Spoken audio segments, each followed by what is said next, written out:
식물성 RTG 오메가3에 대해서 좀 자세히 설명해 주세요. 피라미드 제2층에는 지구상에서는 당연히 사람이 있고요. 네.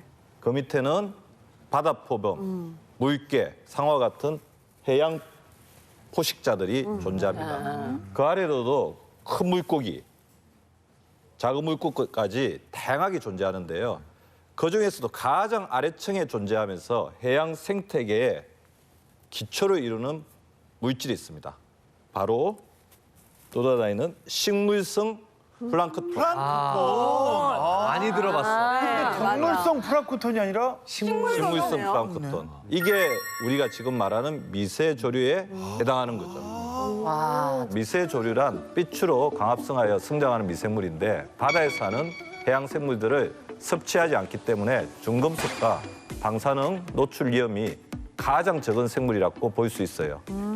우리 몸에 한 번 들어온 오염물질은 쉽게 배출하기 어렵기 때문에 특히 주의가 필요하거든요.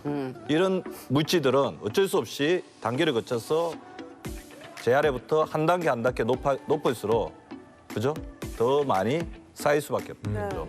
그렇지만 먹이사슬의 최하위에 있는 미세조류의 경우 상위 포식자에 비해 환경 오염 부분에 있어 훨씬 안전하다는 장점이 있습니다. 거기다 미세조류에서 추출한 오메가3의 함량은 최고 77%에 달한다고 알려져 있을 만큼 함량면에서도 월등한데요.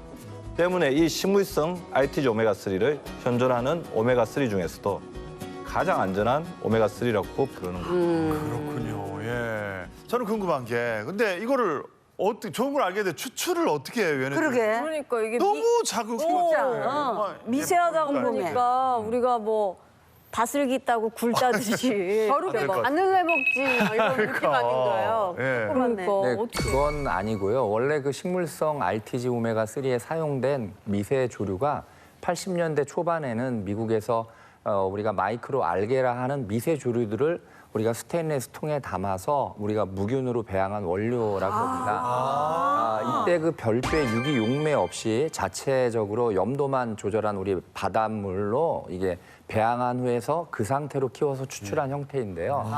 때문에 그 잔류 용매를 걱정하지 않아도 된다는 점에서 안전성이 더욱 높다고 할 수 있고요. 또 하나 인체 흡수율 면에서도 훨씬 유리합니다.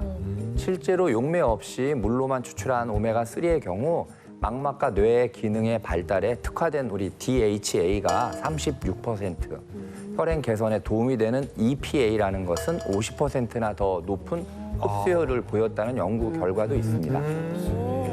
네, 흡수율이 높은 이유가 있습니다. 미세 조류 중에서도 식물성 RTG 오메가3에 사용된 미세 조류가 이름이 있어요.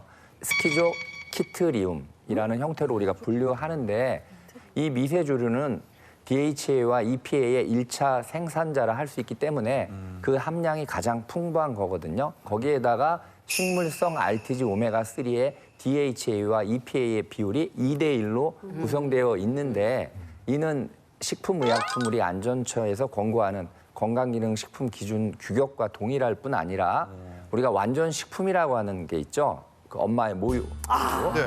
모유 속 오메가3의 DHA와 EPA 비율과도 동일한 것으로 우유에 별의별 다 있다. 우유 좋은 건 다 아시잖아요. 우유 얘기 나오면 다 끝난 거예요. 자, 오늘 수고하셨습니다. 아이고 아야. 또 이제 이렇게 좋을 수가 없네. 우유 얘기 나오면 뭐.